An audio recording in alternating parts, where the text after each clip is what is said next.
Mr. President, thank you so much for coming. The floor is yours.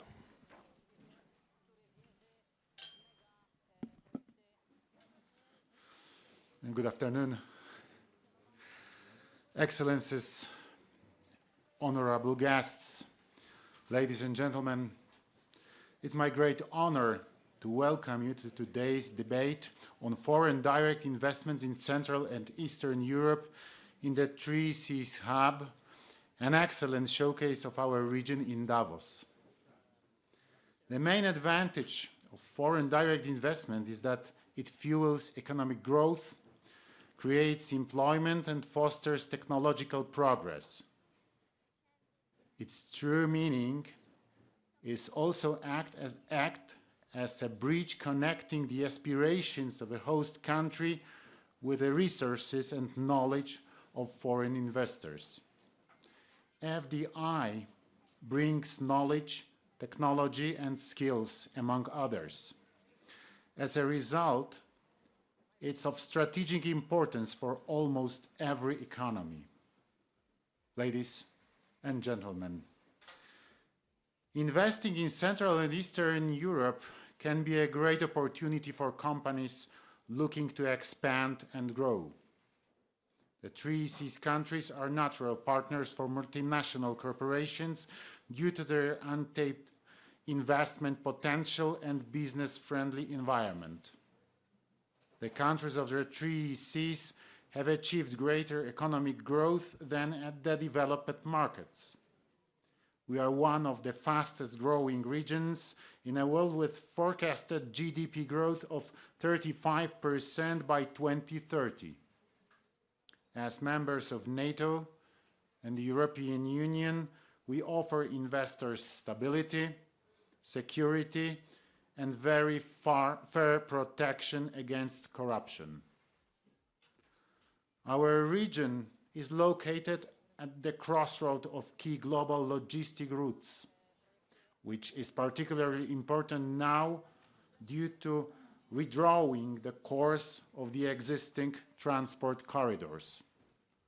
By 2030, the countries of the Three Seas need investments worth 650 billion euro, mainly in the areas of transport, energy, and digital infrastructure. Public and private investors could benefit from those investments either by contributing to the financial vehicles planned and as successors to the Three Seas Investment Fund, or by running their own projects. Dear friends, despite the war in Ukraine, Poland and other Central Eastern European countries remain a safe haven for global investors, offering resilient and stable economic environment, also thanks to our membership in key strategic alliances such as NATO and the EU. What distinguishes our region in the eyes of investors is, above all, its young, well-educated population, fast investor service path, and aid programs such as tax exemptions. Almost all market sectors are open for business and offer attractive investment opportunities. I strongly encourage all international investors to find out more on the opportunities offered by the Central European market, especially in sustainable energy and digital sectors. The data proves that we have enormous potential to attract green investments, which will also support the process of decarbonization of our economy. Ladies and gentlemen, being at the heart of Europe, the Three Seas countries have the ambition and capacity to be at the heart of the global economy and international value chains. That's why I encourage you to look closer at our region. I wish you a fruitful debate and many a success in speaking new synergies and prospective areas of business cooperation. Thank you for your attention.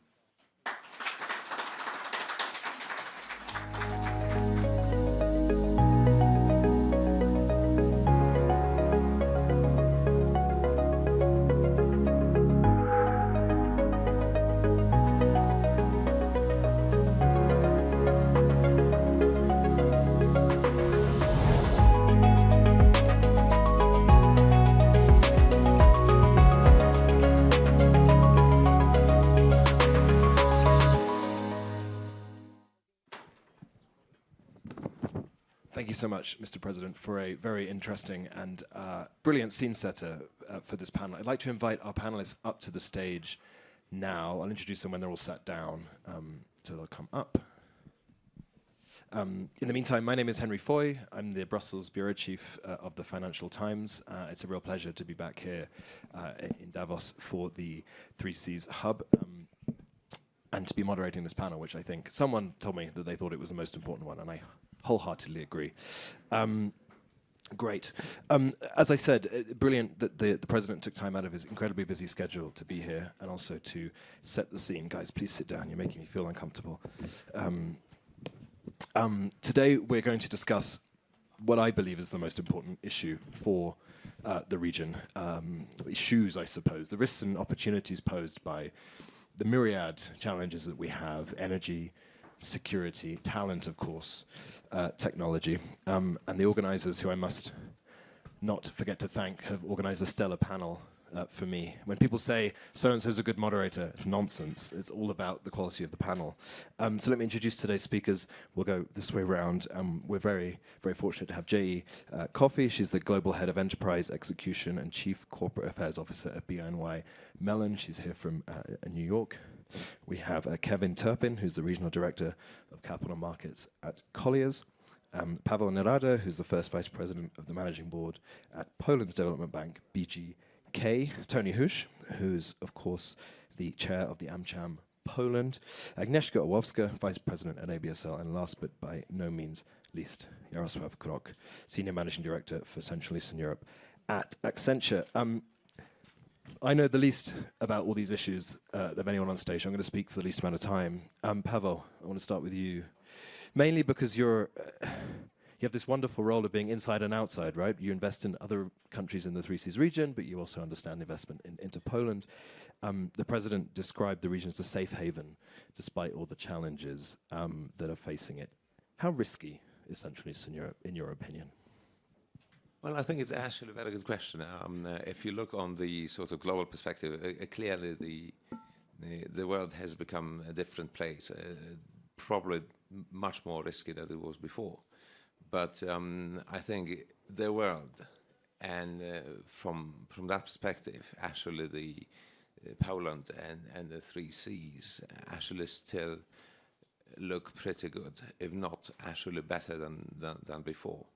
We have been hearing and observing all of this, shifting in global trade chains, near-shoring, friendly shoring, etc., etc. I'm not sure this is actually happening.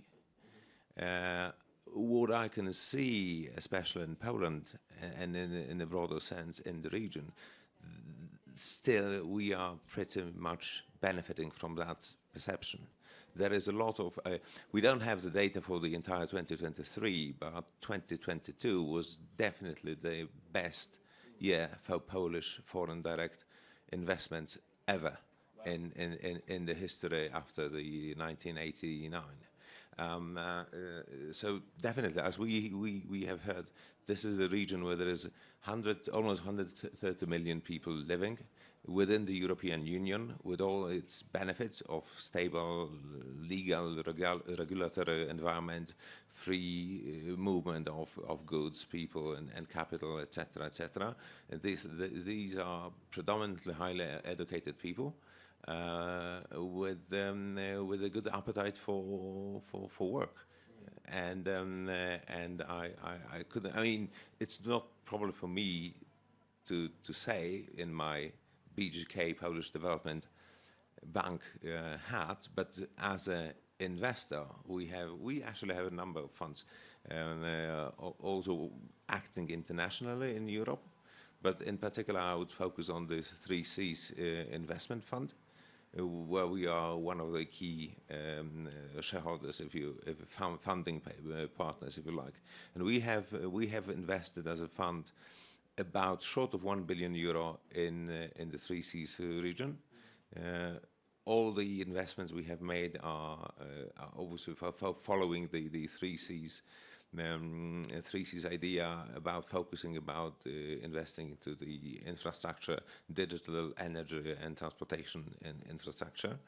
And I couldn't be more happy. I mean, from a purely financial perspective, the returns we see on the fund are really good. Jayee, I'm going to ask you the view from New York. I mean, I imagine just short of 2 years ago, you were in some pretty tense meetings. You know, there's a war breaks out in a country bordering 3 of the 3Cs countries, I think. I do that correctly. There's an energy crisis a couple of months later. Costs are going up. I mean, was there a discussion about the risks versus the opportunities of Central Eastern Europe inside your bank? Well, we certainly paid a lot of attention to the well-being of the 3,000 employees that we now have in Wrocław. We started our presence in Wrocław in 2010, and today we're the only U.S. headquartered bank in the city, but it's a great city to be in with 29 universities and 100,000, which is a mind-boggling number of graduates every year. You can imagine the attractiveness of that location as an important strategic location for us. But the one constant, irrespective of crises, geopolitical issues and what have you, market disruptions, is frankly the consistency, the resiliency, the agility, the hardworking nature of our Polish employees. And so I think that's a constant. We're also at BNY Mellon, as America's oldest bank, we have the privilege of serving clients across the world. We oversee nearly $50 trillion in assets.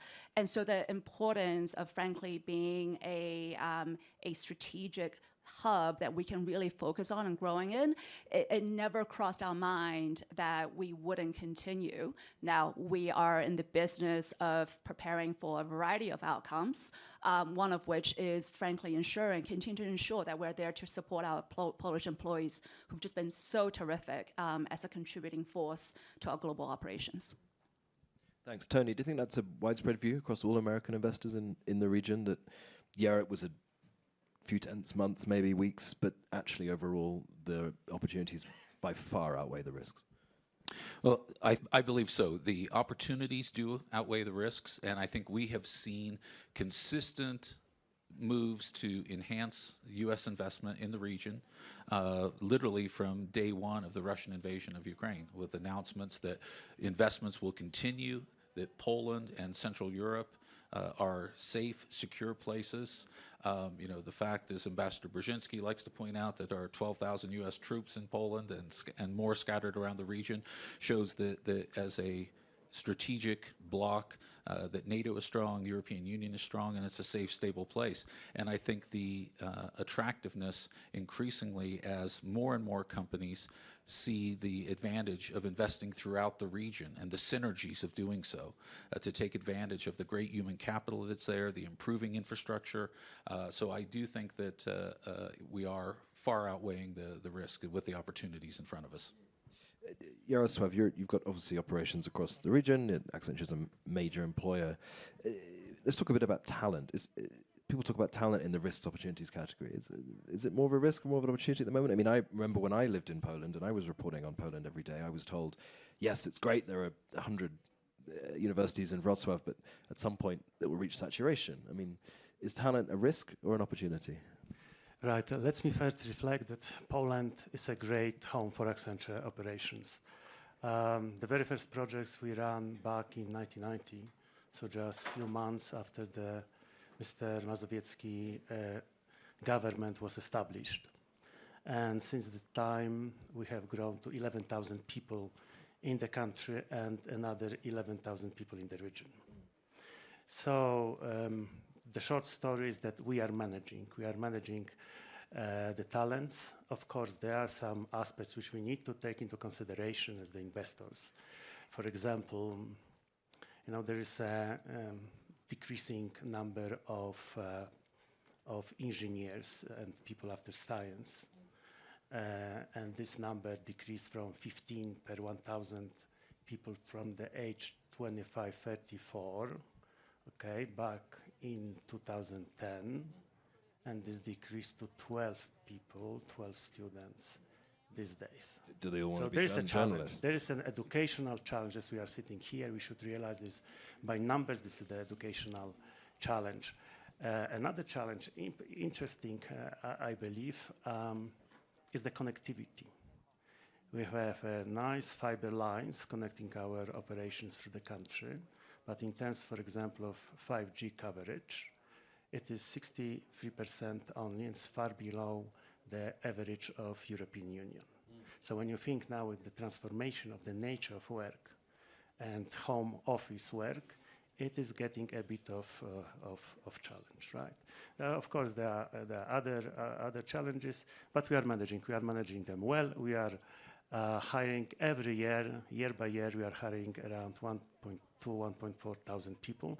And these colleagues are working for Accenture international operations, but equally we are supporting our clients in Poland, working for the most reputed banks, energy providers, manufacturers, etc. in Poland. So it's a great investment and great home for us.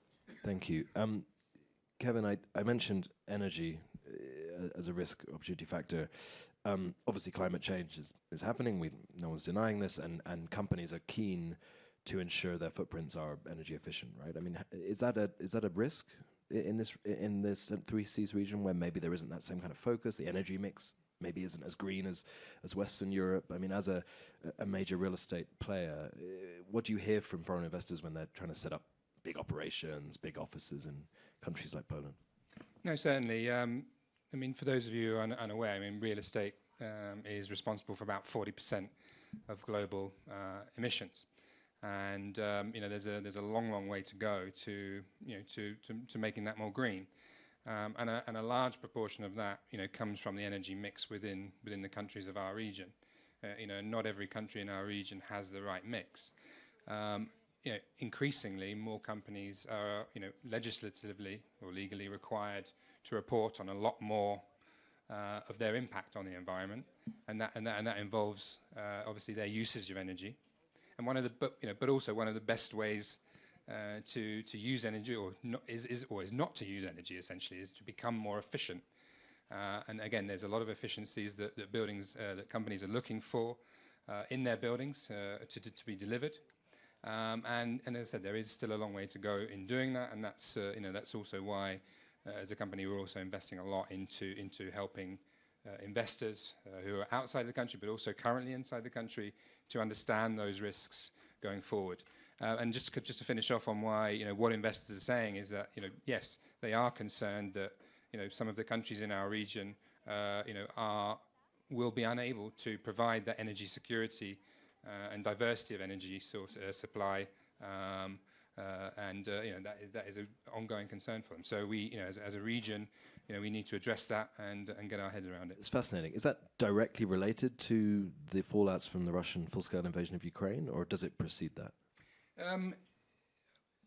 I mean, obviously the planet's been warming up for a long time, but certainly it's been exacerbated by the sources of energy that we were used to, particularly and predominantly from Russia, which has now largely been switched off, and now we're having to find other sources, but those sort of green sources, solar, wind, hydro, for example, we're just lacking in those. Also, atomic energy is also a popular topic. Whether you consider that as green or not is a different story. But these are long-term investments, and that topic needs to be raised and acted upon before, as a region, we lose out to other parts of the world, for example.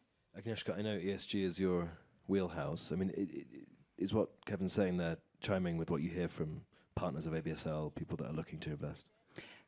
Yes, and earlier today we heard that business services sector has already 40 million people in Europe. And it's still growing, especially in so-called knowledge-intensive roles. And we heard great examples from Jayee, from Jarek on BNY Mellon, Accenture. I believe that for this sector, the one really interesting angle to look at the growth opportunities is in ESG. We will not be able probably to change the energy mix that Kevin was talking about, but I would see our role in tackling the decarbonization priorities that Mr. President spoke about today. Mr. President also spoke about talents, which we have great in the sector. They are the ones who know what business intelligence is, what reporting is. They can turn data into information and then insights. And very often, our sector is the one who is driving transformation within the corporate world. So with ESG, that comes also with reporting. There is lots of data that businesses would need to report. And I already see, actually this was proven by the ESG report that we just published by ABSL a week ago, that 37% of our companies already have ESG reporting people in their structures, and they are doing that. So we can build on that and use the data into information, and then using the transformational skills, the project management skills, we can really turn that into real transformation on how we can be more ESG mindful and meet the expectations that everyone is putting in front of us. So that would be kind of a bold statement, but I believe ABSL could be also an ESG powerhouse. I mean, I guess that's sort of part of saying thank you for the FDI, but with FDI comes standards and responsibilities, right, from the outside. But Pavel, I wanted to ask you, you have a good view on this. How does competition within the 3Cs region for FDI work? I mean, it's all well and good saying, you know, here in Davos for 4 days, we're all going to make friends, but ultimately, you know, Poland competes with Romania, competes with Greece, competes with the Baltics for investment. I mean, how does that work?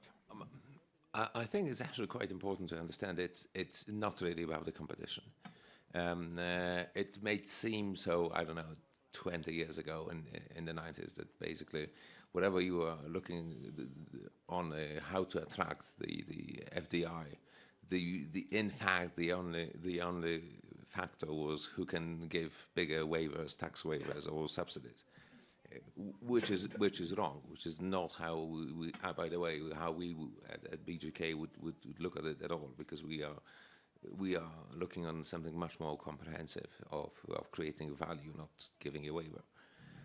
By the way, we got an example of Ford. I think it was a Ford factory close to Warsaw that was open, and the moment the waivers expired, they put together and moved it to Morocco, I think. Really? Overnight, almost. But by the way, coming to the thing about the 3C and removing all these historical bottlenecks, limitations, is that everyone is going to win. My favorite example that I experienced firsthand, I was talking to, you know, there is this large container terminal in Gdańsk, DCT. And that was back in 2017. So that even at the time, they were having like 500 odd trains leaving with containers, leaving the port, the terminal, going different places in Europe, and also going south to Czech Republic. Now these could be, we don't have the most excellent railroads in the world, but still in Poland they could have like a 700-meter long trains leaving with containers. So they were crawling back south and approaching the Czech border. Now the issue was the Czech infrastructure was unable to handle trains that long. So they would have to dismantle it, to tile it into something small. So if I see, I'm more than happy in a way to invest in Czech railroads because everyone is better off. If anyone's here from the Czech Railway, this is your man. He's got money to burn. The same with roads. Jayee, I mean, I wondered maybe, do you have any anecdotes of, and we talked about talent before in regional, do you see people coming to Wrocław to work for you from other parts of the 3Cs region? Is Poland a hub for talent, not just Polish talent? I mean, is there ways that you can leverage the whole region? We do, and the importance of the European single market, we're a global company. Finance is a global business. our clients are either global clients or have a lot of ambition to be doing more on a global basis. And I think talent, ourselves included, all of us included, would like to think ourselves as being able to contribute across a variety of different geographies. But to answer your question directly, it is still predominantly a Polish-centered population, but goes back to the single market attractiveness of Poland and the CE region, as a destination, as a talent destination, and we're super keen to be a support of all of that. Tony, one thing I wanted to ask you, just given your sort of personal background and also the companies you represent, I'm going to segue a little bit in the question. People talk about Ukraine and security for Ukraine through NATO, through EU membership, but through FDI. You get American companies, you get European companies, possibly even Chinese companies investing on the ground post-war. That is a way of making sure that country is more stable and strong. Do you see the same maybe has happened or is still happening in the Three Seas region, that FDI has a role to play in national security? That it's not just about, obviously a strong economy makes for a strong state, but more directly than that, the know-how, the intelligence. And also the fact that American shareholders are putting their money on the ground, right? Absolutely. I think when you look at U.S. investment, you look at international investment into the Three Seas region, it comes down to a term that sometimes my economist friends think is not a real term, but I call it economic deterrence. Because it's not only the fundamental foundations of building stronger, well-functioning, high-value-add economies, it's also about engagement. So you have national governments, whether it be the U.S. administration, our European partners, our Japanese or Korean partners. When there is investment, there's additional channels of engagement. So you have not just the security aspect, not just the shared values aspect, but you have this economic relationship that is important to both sides. And when you have that triad, it makes, I think, for a safer region. I think the other thing, too, that is happening, and not on a scale perhaps we would like to see, but we are seeing the commitments take place and the actions take place now to restore operations and, in fact, build some new operations in Ukraine. So there's many actors that they're not waiting for the end of hostilities. They're confident that there will be a free, democratic Ukraine, and they're investing now or rebuilding those things that are damaged now. And I think that also bodes well for the entire region, because for Poland, Central Europe, and indeed all of Europe to be secure, we need stability and we need prosperity and opportunity also in Ukraine going forward. So I do think that investment, while in our day-to-day business, we may not always think about it in that way, but ultimately we're also delivering onto the security and the durability of our democratic states in the region. It's a very delicate way, beautifully put, of saying a country is more likely to defend a country where its shareholders have money on the ground. Jarosław, you talked about connectivity and you referenced fiber. The president in his speech talked about the crossroads here in the region. Do you see, and also to Pavel's point about Czech Railway, do you see efforts to try to make this more of a joined up region for the benefit of everyone? Or are there still areas where people are more willing to think nationally and to protect their own borders, to redraw their internal connectivity? Well, 2 or 3 comments on this. Let me first add directly to what Tony said. Accenture is information technology company, right? So when you are asking about security, immediately rings me digital security, right?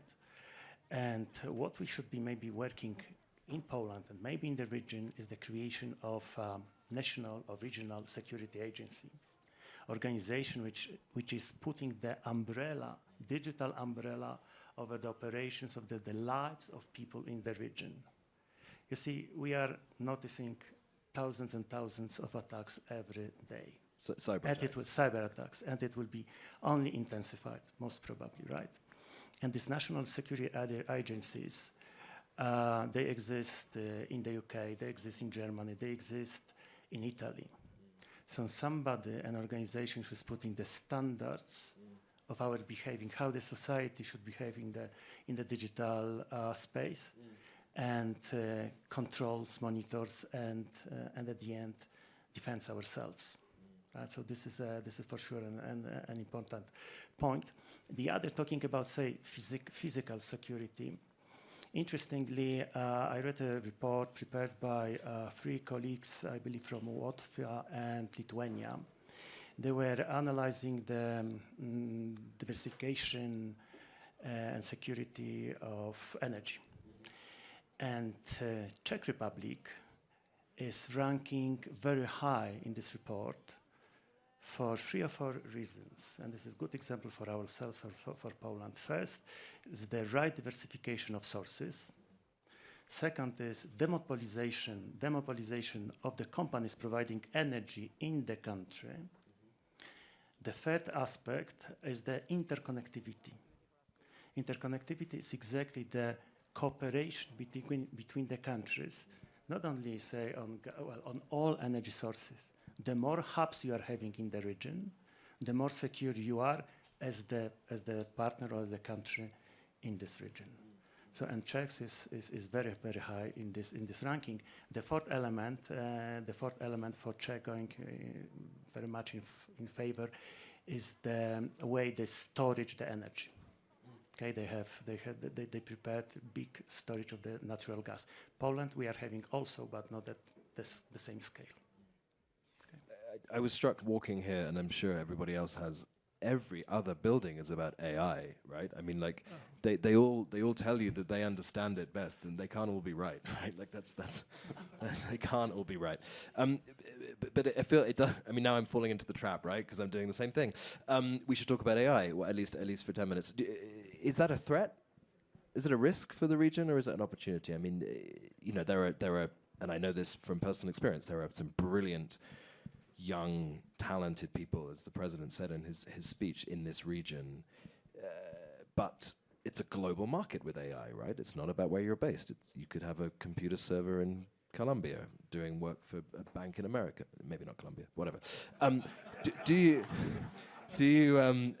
who wants to take that question? I mean, is the region prepared? I mean, has there been years of preparation gone into AI? I mean, who here would launch an AI office in the region today? Well, our office in Poland is our fintech hub.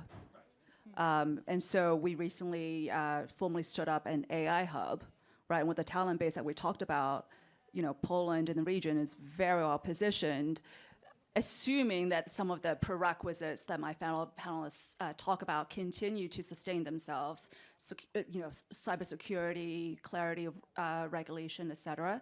So I would view it as here's an opportunity. The opportunity is ahead of us. And there's an opportunity for the region to be a champion of responsible AI, because that's, I think, where the sustainable opportunities longer term really, really lie.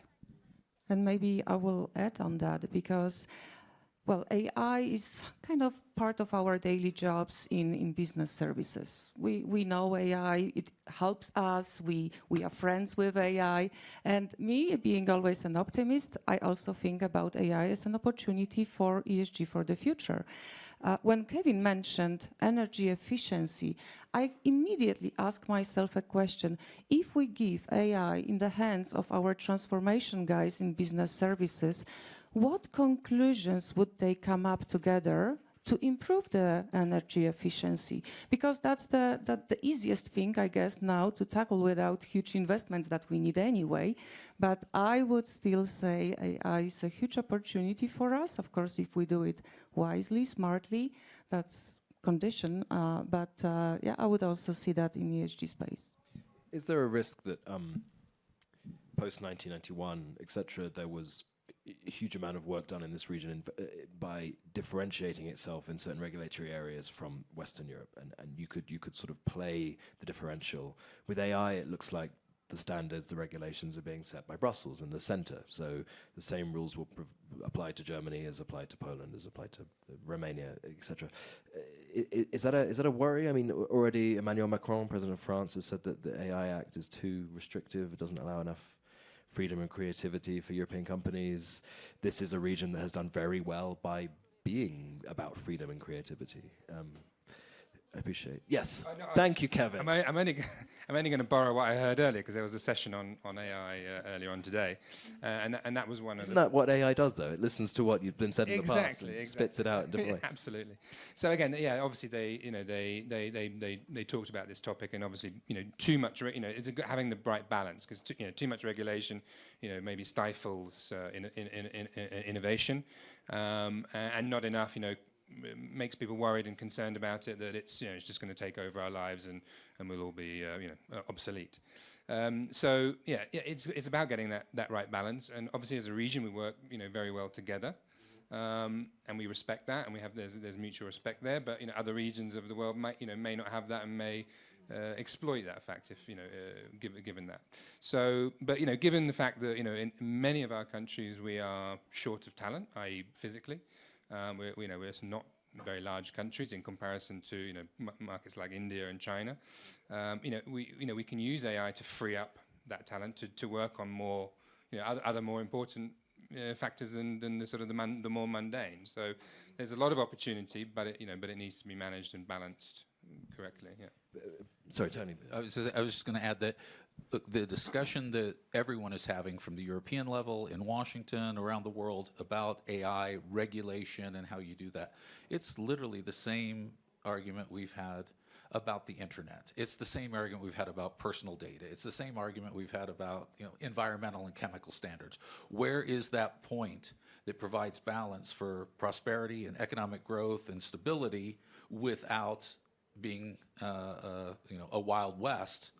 So I think that this argument is not new. Maybe the specifics of it are new, but it's not something that we haven't dealt with before, and we'll have to do again.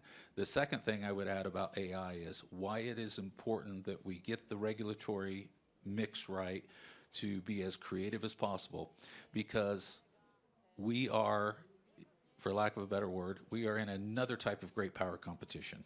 And it's great power competition about technology, about setting the standards for the next who knows how many decades about what happens. And the US-European relationship in trade, investment, and technology is the largest in the world. If we want to defend democratic values, free markets, intellectual property, and fair trade, we need to maintain technology overmatch. And so it is important that policymakers in every country and at every level understand that this is not just about AI. This is not just about deep tech or this tech. This is fundamentally, do we have a rules-based international economy, or do we fall prey to less than open market actors? Adding to Kevin and to Tony, and being a consultant, being a bit numerical, right? We are missing in the region. We are missing rather thousands of people than hundreds. Okay, the growth of this industry in Poland is from 300,000 people just 5-6 years ago. AI. No. In total, right? Business, technology, business, operations, business, to 550,000 people only in Poland, right? And believe me that we can employ much higher amounts of people. So this is the opportunity for us, the opportunity to be even more competitive globally.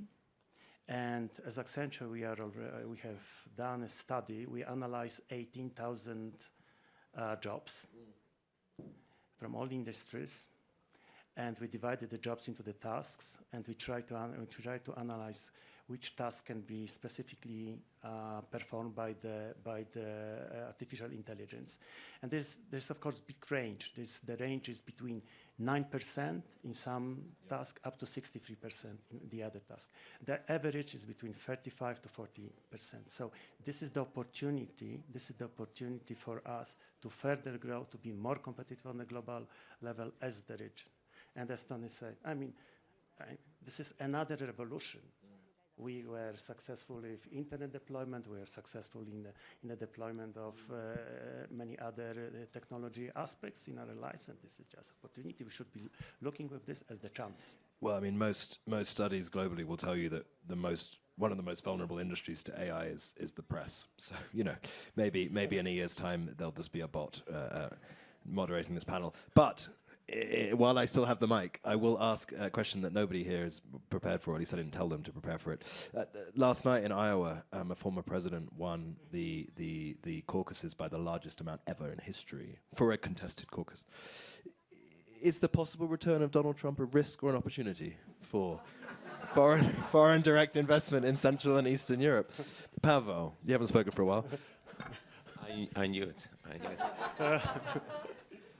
I think I don't think it's something that should fundamentally change. I hope, because as we were talking here before, I think it's about committing of the U.S. economy to the investment in the region and in Poland, and I really cannot see how, from that perspective, whether it's going to be Mr. Biden or Trump, how that could change this dynamic, because these investments are here not because Mr. Biden or previously Mr. Trump persuaded the companies to invest. You tell me I'm wrong, but I think they have done it from the business, for the business reasons, for the business perspective, and I cannot see how this should immediately change that perspective, unless something dramatic would happen. I mean, he has talked about nearshoring jobs. He's talked about bringing jobs back to America. Gonna put you on the spot here, Jayee. I mean, could those jobs in Wrocław be moved back to America? Is there any possibility? I like to think that if we focus on growing the overall pie, then there'll be many winners. Okay. I think there's going to be one winner, and it's going to be Donald Trump. Henry, Tony, if I might, while I don't like to talk about primaries held on cold, frigid days in Iowa by the party faithful, but I do think that it's important to consider, despite any rhetoric you hear in the presidential campaigns so far, to understand, though, that certainly in Congress, as it is now, in Congress, as we would expect it after these midterm elections coming up, there is overwhelming bilateral support for U.S. engagement in Europe, strong commitment to NATO. And in fact, Congress has taken steps to safeguard that commitment to NATO through legislation. So I do think that it's important to look past the rhetoric of the primary in the campaign. Anyone who can't see how important the U.S.-European trade, investment, security relationship is not looking very hard. So I do believe that the bigger danger is just the corrosive effect that sometimes rhetoric can have in shaping people's minds, opinions, and confidence. But I do believe that bedrock, that across the largely stable political spectrum in the U.S., the commitment to NATO and Europe is steadfast, we will just have to ride the bumps along the way. I was only just going to add, I mean, nothing very intelligent, but I would just say that given the fact that his former wife and his current wife are both from this region, you would hope that there would be some sort of affiliation here, but maybe. That's the kind of diplomacy we're here for. Agnieszka. Well, the business services sector has already proven its value, right? And we've been growing for the last years, even when Mr. Trump was in the office. So I hope we are very resilient to all the changes, and we still foresee the growth, no matter of who will be the next president for US. But we can, of course, explain to Mr. Trump the value of business services if this is needed, right? I wondered if there's any questions from the audience. Does anybody have anything intelligent to ask? Far more intelligent than I would. By which I mean, please don't stand up and give a speech. Unless, of course, you're the president. And then you are more than welcome to make a speech. Yes, we've got a question here in the fifth row. Do you have a microphone? You can take mine. That's fine. I'll come and find you. Thank you. Hello. Adrian Zunchik, CMT, Charter Market Technician. I'm a cryptocurrency enthusiast, blockchain investor educator, and blockchain is an opportunity in one extent and to another extent, it's also a risk. Far more often than not, it's taken to public stance from the risk perspective and not so much from the return side. So is it blockchain and cryptocurrency and overall integration into the countries? Isn't this a rising opportunity for this very region? Thank you.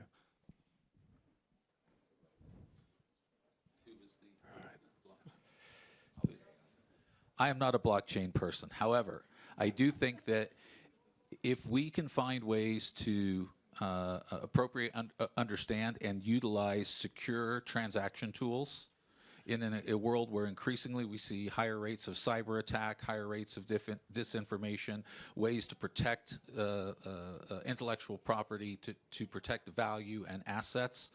Again, I think it's like we talked about with AI or anything else, we have to find the right way to do it, because to not take advantage of it, we're leaving an asset and an opportunity on the table. And particularly, I think, in areas where people are able to advance, for instance, here in Central Europe, fintech, much faster than we have managed in the U.S. There are some exciting things going on. I think we're still early days in that, but I think if we do it right, it's another tool in our ability to manage risk, provide opportunity, transaction protection. So again, I'm not the expert on it, but when I look at it from an investment and security point of view, I do see it more as an opportunity than as a risk. Pavel, do you have investments in this space? I mean, again, I'm just a banker, so I don't know really much about bitcoins and stuff like that. But basically, I think I would concur that that's one of the yet another tools available on the table, and not only blockchain, but some related solutions, like we have been looking for some time on something that's called digital bonds, when you can actually issue bonds instantaneously. And this is also very interesting new tool. We haven't executed that, but we are looking at this. And it's about making best of the available tools. It's like and again, coming back to your question about AI, is yet another tool. It can be, when used properly, it can be very beneficial, like a hammer, if you like. It can be. Did you? I was just going to say that it is being used in real estate. It's being looked at, of course, as an additional way of from a security perspective, tokenizing or signing for deals. But again, obviously, we're in a heavy regulated industry where it's all about knowing your client, anti-money laundering. And these are certain aspects of this technology that's still very misunderstood. And again, it takes time. The real estate industry in particular is very far behind many other industries in terms of technology, and it will take some time for that to catch up, I believe. Yes, Jacek is there. I'll run the mic again. There we go. Thank you. I hope I won't take away your job here, Henry, but what I think would be very interesting, but in very short form, if everybody could say what is the biggest risk and the biggest opportunity for when you look 1 year ahead, and we go person by person, the biggest risk and the biggest opportunity. That was literally my final question, but you've taken it from me, so I have to come up with another one. Thank you. Okay. Well, guys, we'll start this way, actually, just to be fair. Jacek, the biggest risk for me is the energy transformation. And the biggest opportunity is energy transformation for Poland, right? Of course, we need to look at this not only as the diversification of sources of energy, but when you think horizontally, you have the production and sourcing, you have later the distribution and grids, and you have storage. And believe me that in many of these aspects, our technology, we know this, is 50, 60 years old. So energy transformation is the opportunity. Why I am saying that this is a challenge? I would say this challenge for two reasons. Because in the foreign direct investments, this $21 billion which came to Poland in 21 and another 29 billion in 22, there's only very few dollars going for this type of investments. There is 10% is going for real estate, 30% is going for manufacturing, 15% is going for banking. but not much is going into this direction. So there is a big role of country, of government, of ourselves to realize this aspect. And the other, so this is the risk is with money, but the other is that Poland is ahead of many important projects, right? We have defense as our priority. We have energy transformation as our priority. We have communication also as our priorities. So the question is that we need to select well and devote a lot of management attention, mutual agreement, and commitment. This is a bit on this side. Thank you, Agnieszka. So I will repeat Okay, myself. basically the rules are you can't repeat one that's already been taken. Okay. As I said, the opportunity I see is how our business services sector in the region can play a role in ESG transformation with the people and technology, how we can contribute to business, to society, to countries with decarbonization topics. The risk is obvious. The clock is ticking. We don't have much time, right? So we really need to double down on investments in education, in people, so they have even better skills, and in technology to accelerate everything we do to reach the Paris Agreement 2030, right? That's 6 years away from now. So that's the risk, the timing, and whether we will be fast enough. Thank you. Well, I think in 2024, as everyone reads on the various headlines, we're looking at a massive list of elections around the world. And I think the biggest risk for the democratic family of countries and the free markets is that we'll be so short-sighted around the world that we take our eye off the prize, which is a strategic empowerment of free market democracies, and realizing that our similarities are much bigger than our differences, be that domestic or international or regional. So I think that you know, and look, I understand politics always gets local, but that is a risk that I'm concerned about. I think opportunity-wise, though, I think we are at a new era where there is so much technological revolution. And it's not just AI, it's also in energy, it's in new projects and different things, that the question is, the opportunity is there in front of us to really try to put these things together. The question is, will we be able to do so in a rational way that benefits our economies and provides opportunity? Because we need to make people believe that democracy, free markets, private sector leadership is the right way forward. And to do that, we need to harness a lot of these new tools. So that's that opportunity there in front of us.